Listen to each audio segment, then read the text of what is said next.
What's going on, guys? Brad Messersmith here from the Fantasy Golf Degenerates, bringing you another expert model breakdown. This week we are talking about the Valspar. We're over on the Snake Pit. Very difficult course. Full cut event as usual. I believe, if I'm not mistaken, it's going to be a par 71 event. Definitely an interesting field, a little bit on the weaker side of things, but we have a lot to go over. Several guys I want to talk about, a couple of fades I want to talk about, and some stats and things like that. So let's go ahead and get into it. First and foremost, take a look at the ranks. They're a little bit different than they usually are from week to week. We've struggled a little bit with the lack of course history. We've struggled a little bit with some guys missing extended periods of recent events. So recent form and course history have been lower weighted in the past. This week we have 50% stats, 25% recent form, and 25% course history. So a little bit of a different weighting this week, so make sure to take note of that.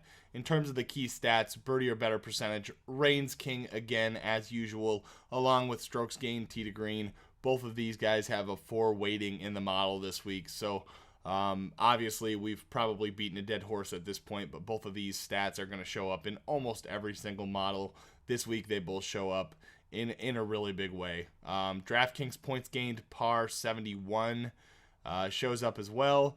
DraftKings points gained in weak field events, and par 3 scoring, which is a little bit interesting, a little bit unique. Strokes differential field average is the last one that makes it into the model. So a little bit of a unique model, but we've also got some stats that are in there that we're sort of used to seeing from week to week. So let's go ahead and get into it. First and foremost, Henrik Stenson at 11,700. Currently, I have him at the highest projected ownership percentage in the field. However, as of right now, he's only 22%, which is quite a bit lower than we've seen the top owned golfers be in the past.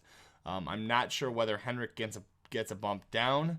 More likely is that some of the other golfers who I think will be chalky will get a bump up. And make sure to tune into the fantasyfanatics.com. Become a premium member so that you can get all the access you need to see those ownership projections change throughout the week. And they certainly will this week. Henrik Stenson's the guy I like the most. He burned, it seems like, just about everybody last week with the WD. Obviously, if you weren't paying attention, he withdrew from the WGC Mexico event last week. Really hurt a lot of people. Prior to that, has been playing pretty good golf. Henrik Stenson, we've seen several times withdraw on courses that he has some frustrations with. When the putting is difficult, when the greens are excessive, he has withdrawn several times. We saw it at the U.S. Open most recently, among other events. So I'm not overly worried about Henrik Stenson.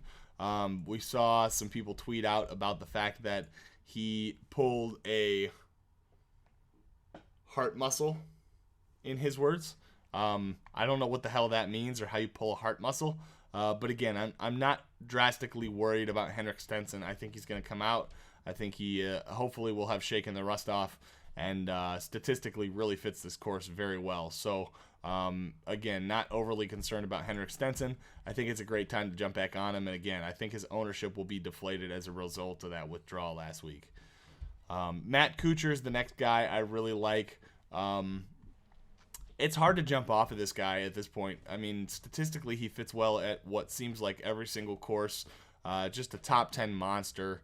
Has the most top 25s in the PGA Tour since 2013, I believe. Really just a very consistent guy. And in weak field events like this, I'm not sure I expect him to win, but a top 10 seems very likely.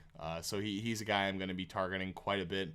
CH3 is another guy I want to talk about who, again, seems like he fits this course very well statistically.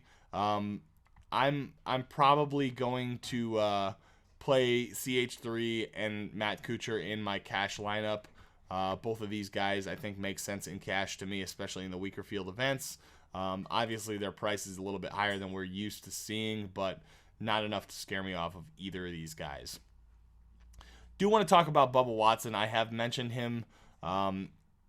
Probably, I think I've mentioned him the last couple of weeks at least, or at least a couple of events that he's played.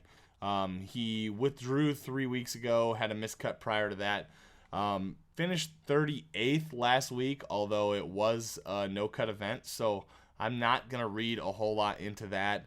I don't think there's enough there to have seen enough there for me to want to roster Bubba. I'm going to be staying off of Bubba until we see something at least somewhat relevant in terms of finish results from Bubba, and at that point I'll consider him. But as of right now, Bubba is a hard fade. In kind of a similar situation, I forgot to mention him, Daniel Berger sounds like he is struggling from some sickness. We've seen some reports come out on Twitter about Daniel Berger possibly considering withdrawing, although I'm not sure whether or not that is confirmed yet, but is struggling a bit with his health. So something to keep in mind when you're building your lineups this week that I failed to mention earlier. Dropping down a little bit, Tony Finau. Sign me up.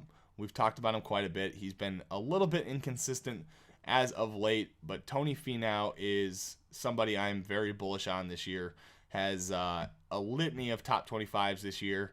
The equipment change with the news that Nike is no longer in the golf equipment game, I think is benefiting Tony Finau, and I'm looking forward to seeing what he can do down the stretch. I think that he is going to be a winner on tour this year, and I will be having a lot of him when that does happen. And I'm not necessarily sure that this is the week. He does not have a very good course history. Is not somebody that I love enough to really go all in on, but is definitely a guy that I think could very well outperform his expectation at 7,700.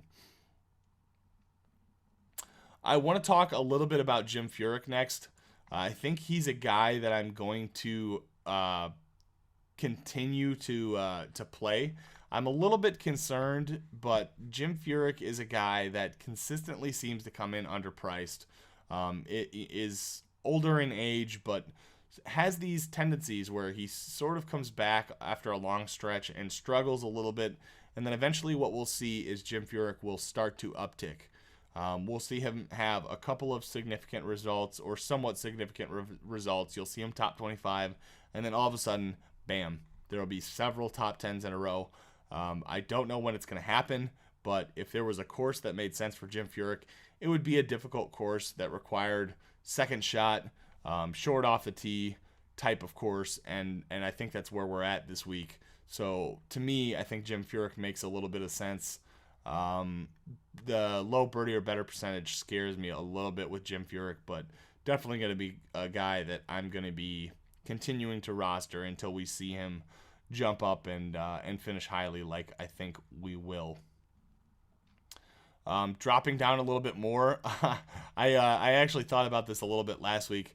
I'm gonna just go ahead and continue to. Actually, I haven't done this in the past, but I'm going to go ahead and start marking Keegan Bradley red in my expert model every week, so that when you guys go and download my expert model at thefantasyfanatics.com with your premium membership, use the link in the description of this video, and you can get your premium membership that way. You'll see the red dot next to Keegan Bradley, and hopefully it will talk you out of rostering him. Yes, he will occasionally finish top 25. He will occasionally finish top 10, but it's not worth it because he will make you want to burn your house down on a regular basis. If it were up to me rostering Keegan Bradley, I would probably no longer have a house to record this video in. So just heed the red dot next to Keegan Bradley's name. Do not roster him, and go about your weekend and be happy. And so the last guy I want to talk about a little bit is Robert Garrigus, who seems to stand out statistically pretty well. I'm not really sure what type of upside he has, but I think in a weak field event like this, he's a guy that stands out to me a little bit. At 6,800, I won't have a ton of him, but I will be rostering him at least, a decent clip. Not going to be enough to kill me if he does not do very well, but is a golfer that I really want to have a little bit of. Is actually 19th ranked overall in my model, so Definitely something there. Statistically, sort of seems to stand out pretty well. Par 4 or par 3 scoring and birdie or better percentage in particular seemed to stand out pretty well for Robert Garrigus, especially given his price. So another guy I'm going to be rostering. Make sure to give me a follow on Twitter at BMSDFS. Go over, use the link in the description, go over and check out thefantasyfanatics.com if you want to use the tools I'm using here and more. Make sure to jump on board and let me know how you do this week. Other than that, that's going to do it. We will see you guys next time.